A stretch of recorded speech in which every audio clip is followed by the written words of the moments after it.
आज भारत सरकार के केंद्रीय राज्य मंत्री पर्यावरण, वन और जलवायु परिवर्तन मंत्रालय भारत सरकार श्री अश्विनी कुमार चौबे सासाराम पधारे थे, जहां उनकी अध्यक्षता में जिला स्तरीय समन्वय एवं अनुश्रवण समिति की बैठक का आयोजन किया गया था। आज की इस बैठक में जिले के तमाम जनप्रतिनिधि भी शामिल थे, जिसमें काराकाट सांसद महाबली सिंह, राज्यसभा सांसद गोपाल नारायण सिंह, करहगर विधायक संतोष मिश्रा, चिनारी विधायक मुरारी प्रसाद गौतम, डेहरी विधायक फतेह बहादुर सिंह एवं अन्य प्रतिनिधियों के प्रतिनिधि भी इस बैठक में शामिल थे। जनप्रतिनिधियों के अलावा जिले के तमाम वैसे पदाधिकारी जो भारत सरकार के मामलों से ताल्लुक़ रखते हैं, जिनके अधीन में भारत सरकार की योजनाएं क्रियान्वित होती हैं, वो सभी पदाधिकारी भी आज की इस बैठक में मौजूद थे।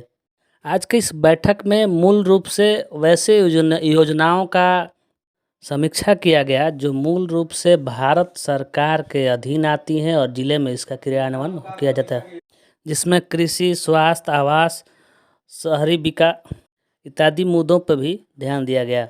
आइए सुनते हैं क्या कहते हैं मंत्री जी। आज जिला स्तरीय समन्वय एवं अनुश्रवण समिति की आज बैठक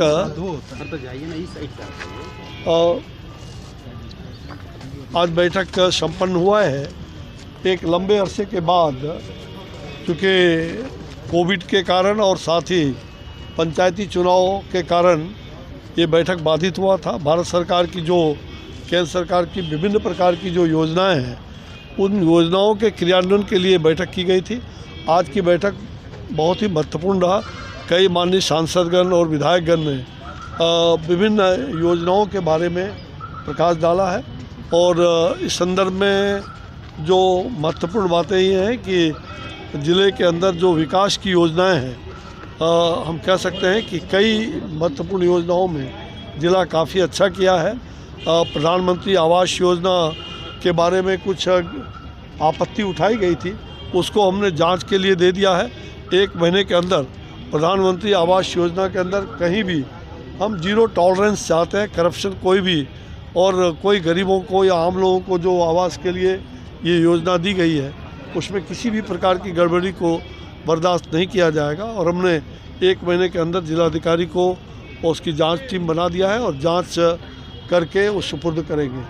तो मुझे लग रहा है कि इन ऐसी जितनी योजनाएं हैं और रोजगार से संबंधित या सिंचाई से संबंधित, शिक्षा से संबंधित, स्वास्थ्य से संबंधित, प्रधानमंत्री आयुष्मान योजना जो है उसके बारे में हमने निर्देशित किया है। उसको गांव-गांव में जो ज़रूरतमंद लोग हैं उनसे उनको कैसे फलीभूत हो, उसकी जनजागरण करना, उसके बारे में जनजागृति करना ये आवश्यक है।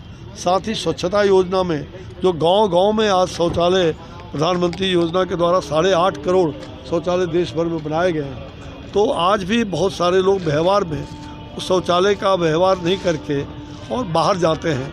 ये उचित नहीं है। इसके बारे में अवेयरनेस पैदा करना, लोगों में अवेयरनेस होना, ताकि स्वच्छता अपने आप में जीवन में एक आवश्यक चीज़ है। उसी प्रकार से यहाँ ऑक्सीजन का जो प्लांट है, ये 3 ऑक्सीजन प्लांट बन करके तैयार हुआ है और जिससे लोगों को बहुत लाभ मिलेगा भविष्य में, दोनों सभी सब डिवीज़न और डिस्ट्रिक्ट हॉस्पिटल में। साथ ही विशेष करके जो गरीबों के लिए अन्य प्रकार की जो प्रधानमंत्री मुद्रा योजना, प्रधानमंत्री गरीब कल्याण अन्य योजना, इन सभी चीज़ों पर विचार विमर्श करके गरीबों को कितना लाभ मिल रहा है, इसका विवेचन भी किया गया इस बैठक में।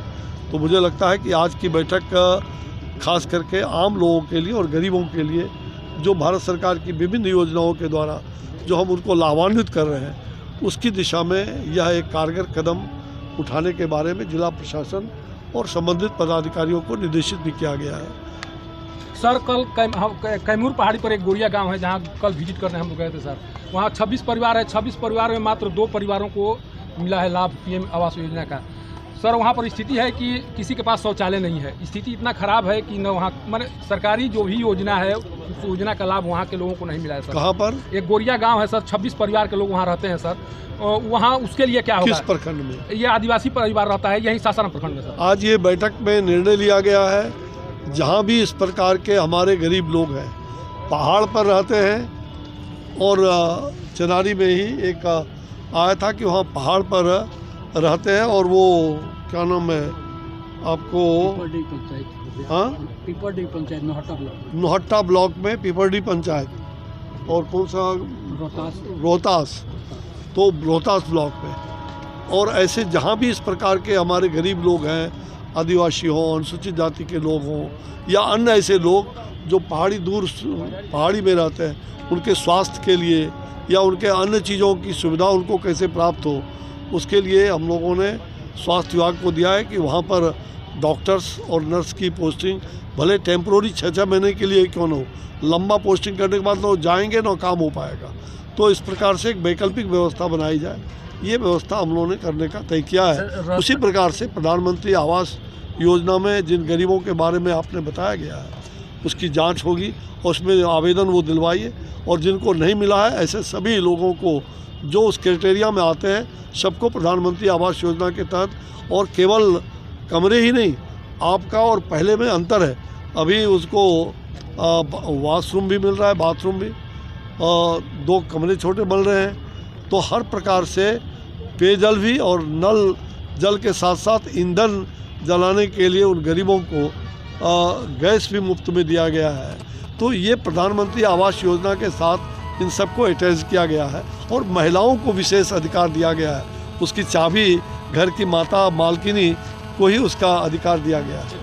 सर इसी से संबंधित एक प्रश्न है सर। रोहतास जिले में सर रोहतास और कैमूर वन संप्रदायों से भरा पड़ा है सर, आप उसी मंत्रालय से आते हैं सर, क्या उम्मीद कर सकते हैं हम सर रोहतास को भी एक अच्छा इको टूरिज्म का बढ़ावा दिया जा सकता है? बहुत अच्छी बात आपने कहा। मैंने आज बैठक की शुरुआत भी उसके पहले जिलाधिकारी जी के द्वारा जो हमें दर्शाया गया कि क्या क्या हमने इको टूरिज्म की संभावना को लेकर के, तो जो हमारे डीएफओ के साथ भी हमने बात किया है, जो वन क्षेत्र में जहाँ जितने भी ऐसे टूरिस्ट प्लेस आते हैं या कुछ आध्यात्मिक स्थल आते हैं, उन सभी को हम इको टूरिज्म के रूप में यहाँ डेवलप करने का, या जो सासाराम, कैमूर, बक्सर और साथ साथ जो यहाँ का जो ऐतिहासिक और प्राचीन जो इस प्रकार के कह सकते हैं कि धरोहर है, उस धरोहर का संरक्षण करना भी हमारा परम कर्तव्य हो जाता है। तो ये काम हम लोगों ने यहाँ करके और इस ज़िला को टूरिज्म के आधार पर हम कैसे विकसित करें, इसका भी हम लोग इसका मूल्यांकन कर रहे हैं। सर रोहतास के एक बड़े भूभाग पर जंगल क्षेत्र पाया जाता है सर।